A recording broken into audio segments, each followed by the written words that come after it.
We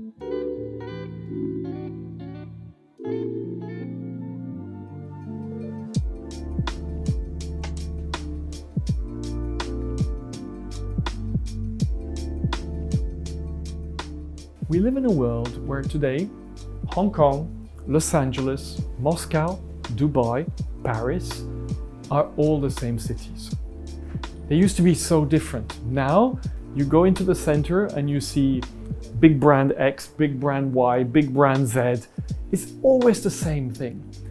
And I have lost when I travel, maybe except for Tokyo. Tokyo is the only place where when you come, you're like, whoa, you're not amazed anymore. I'm Maximilian Büsser. I'm the creator of M.A.D, which I created 14 years ago. My dream job I have, which is I only create, and all the rest is done from my team.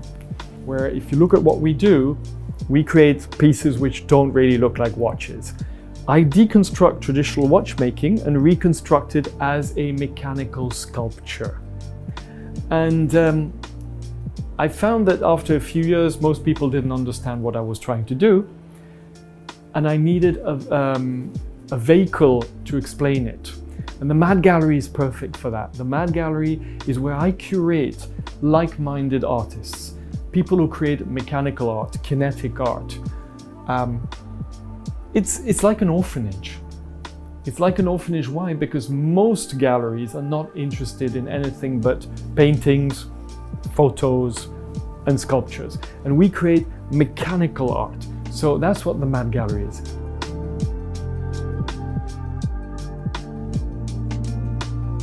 Art is becoming now like shares in the stock market.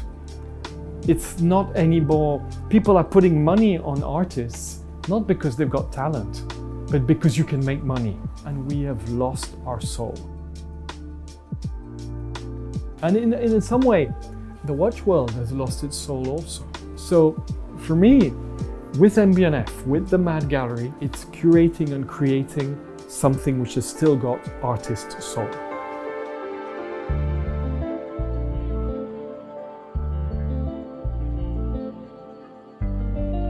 Us in Switzerland or France, when we grew up as boys, we always used to look at grandizer.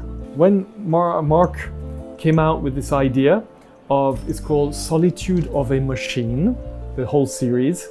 It's what do superheroes do when they're not saving the world? They're very alone. They're very solitary. Is the Stingray by Apical Reform. Apical Reform are a duo of two Indian artists who've actually recreated the movement of a stingray mechanically. It is drop dead gorgeous. I can look at that piece for hours. It's so beautiful. There is, because there is no market today. So the prices are at the lowest ever. And with what's happening now, with the opening of these M.A.D galleries, with people more and more interested in what we're doing, and because the artists we have create very few pieces a year. I'll take a Frank Buchwald who does these machine lights, which you can look at as lamp, but it's actually a sculpture which gives light. He crafts by hand 12 machine lights a year. And there are more and more people who love Frank's machine lights because before nobody knew he exists. So now we've got a waiting list of 12 to 18 months on a machine light. When you start having waiting lists, prices go up. I want to be able to look back and say, you did what you believed in. Whatever happened, whatever you made money or made no money, you did what you believed in. And that's what it's about.